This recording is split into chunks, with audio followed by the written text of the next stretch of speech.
I am Shulamith Behr and I'm an art historian, currently at the Courtauld Institute of Art.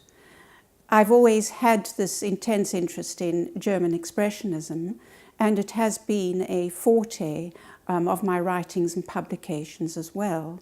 But I first trained as an artist, which is quite interesting, and therefore have a keen interest because of my fascination with materials and print production in the works of the early 20th century in particular. I've been lecturing at the Courtauld Institute since 1990, when I was first employed as what is called the Bosch Lecturer in German Art. And over the last 20 years, I've been focusing on the field of German 20th century art, and specifically actually in the works of Ludwig Meitner, for instance, as well as on the works of women artists such as Gabriele Munter. I've always been intrigued by the collection at the New Walk Museum and Art Gallery, particularly as it's a unique collection for teaching my students. We've always made the pilgrimage there for both at undergraduate and postgraduate level. Other experience that I've had with the New Walk Museum was to collaborate on an exhibition on the German Expressionist, second generation Expressionist, Konrad Felixmüller. And I worked with Amanda Wadsley, the keeper at the time, and we produced not only a wonderful exhibition between politics and the studio, but also had a small prints and works on paper exhibition at the Courtauld Gallery. My interest, of course, is also in exile art and creativity, and the collection is geared very much towards not only exile artists such as Ludwig Meitner, but also to the works of collectors who came out from Germany and the Third Reich and settled in Leicester. The term Expressionism came about with the use of critics rather than with the artists themselves. What was meant by the term Expressionism in the first instance was actually applied to French art, such as the works of Matisse and his school, which is being shown in Germany in 1911. And as a result of this, there was the suggestion that the works were foreign and both part and parcel of an invasion. They delved into the various aspects of the creative process. Expressionism continued, though, to be used and to be applied during the First World War as a term that suggests a non-naturalistic viewpoint of the outer appearances. In other words, it's non-mimetic, and it is meant to capture, if one can say, the inner soul of the artist. The nucleus of the New Walk Museum collection relate to a very intriguing collection, the Hess collection, and it's Thekla Hess, who was the wife of a collector from Erfurt in Germany, came along with some of her works, and through her son Hans, who was an art historian, was introduced to the current keeper at the museum, Trevor Thomas. As a consequence, over various time and through various negotiations, several of the works that we know are connected to the collection, that is a Franz Marc, Red Woman, and the Feininger, which is of a city, have become the most valuable of the collection. Other collectors who came from Germany were the woman art historian, Dr. Rosa Shapir.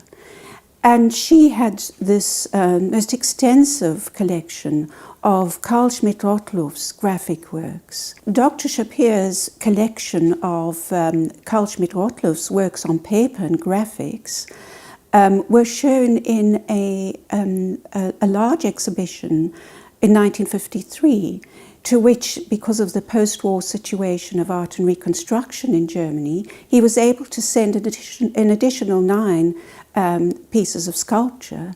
So this was quite an occasion, particularly so for Dr. Behr, who was able, subsequent of course to her death in 1954, to distribute to certain key institutions, particularly to Leicester Newark Museum.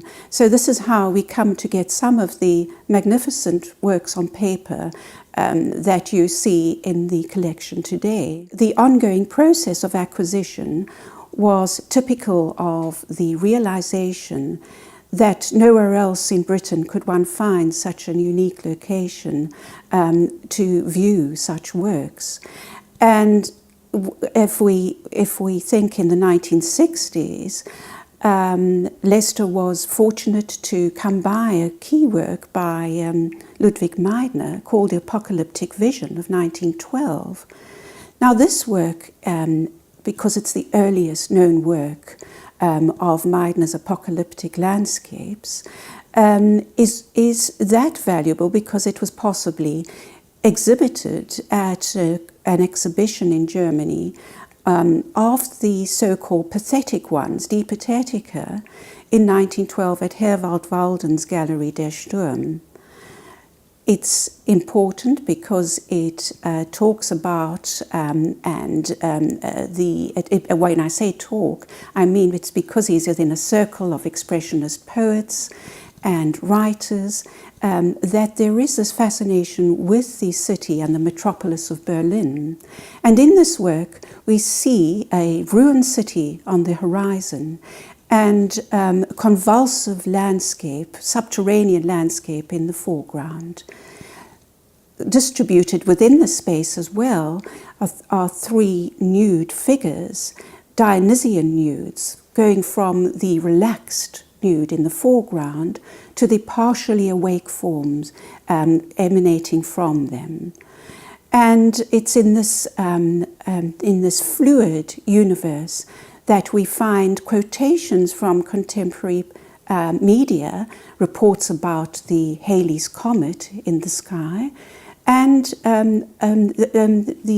possibly the eruption of Vesuvius.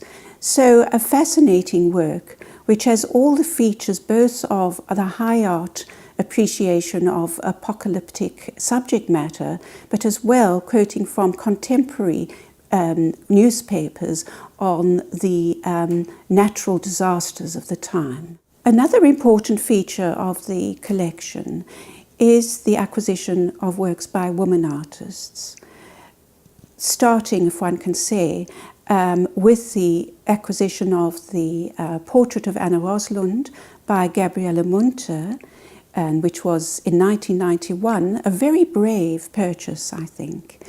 This shows a poet, Anna Roslund, and the artist, Gabriele Munter, portrayed these very many of the so-called new women who were adventurous and also part of a feminist movement, both within Germany, and this was, of course, in Scandinavia. And it's in Scandinavia that Gabriele Munter was located during the war, primarily because it was in Stockholm, for instance, that she could meet her partner, Russian partner, Vasily Kandinsky. Notice one thing about this portrait is that the woman is smoking, given the priority, if one can say, of imagination and dreaming in the same way as one would find in terms of masculinity. Franz Marc, who was a key artist of the Blaue Reiter movement, painted the work Red Woman in 1912. It's fascinating that it has it focuses on the colours red, which he used specifically as in intensity as a female colour, And it also introduces us to a landscape and to a primitivist type of environment in which we find this woman with key markings on her body. It's that aspect of organic interplay between nature and the female figure that we find in this particular work, and it's as we say, it's an eminently suitable choice of the collector Hans Hess and his parents at the time. I think Expressionism has caught the imagination of the public, primarily because it's, first of all, its vitality and its difference from the French model. Secondly, I think it connotes for us everything that relates to the 1920s, which was a period in which Expressionism flourished and became part of public collections, meant that it was available not for a small elite, but also for a larger audience. Of course, we're speaking about Germany. But when we get to the 1930s and the rise of Nazism, one finds that because of official policies, Expressionism became defamed and degenerate, as it's termed. And it's because of this that the banning of Expressionism, as well as the migration of many artists with their collections to not only Europe, within Europe, but also to Britain and to the States, that one has this curiosity with these works that have become part and parcel of the general collections now, not only of Leicester and, for instance, Edinburgh, but it also of the Tate Modern, for instance, which has a large collection of the works of Dr. Rosa Shapira, who came to the country in 1939. So my feeling is that it's these works which were non-desired, which were classified as Bolshevist and reclassified as Jewish and as degenerate, has also set about to make us engender in us an interest in why this was so. Why is it that we have this, why was there such a negative response to them, and why are we therefore prompted to be intrigued by them? In the post-war period too, while there was a fascination with abstraction, you find German artists trying to research their own identities, and artists like Baselitz and Anselm Kiefer being almost archaeological in terms of refinding their origins in Expressionism's outrage. It's understandable that on first encountering these works in the German collection, you may feel apprehensive. Don't be taken aback by the ugliness. I mean, that's intentional. Furthermore, this can introduce you to a whole cornucopia of different experiences. Think of the color, think of the brushwork, think of what motivated the artist to paint something as vivid as this. And I think you will see that in contrast to Impressionism and to naturalism or realism, that there is an engagement with the inner personality of the artist. And I think that this will be very inspiring.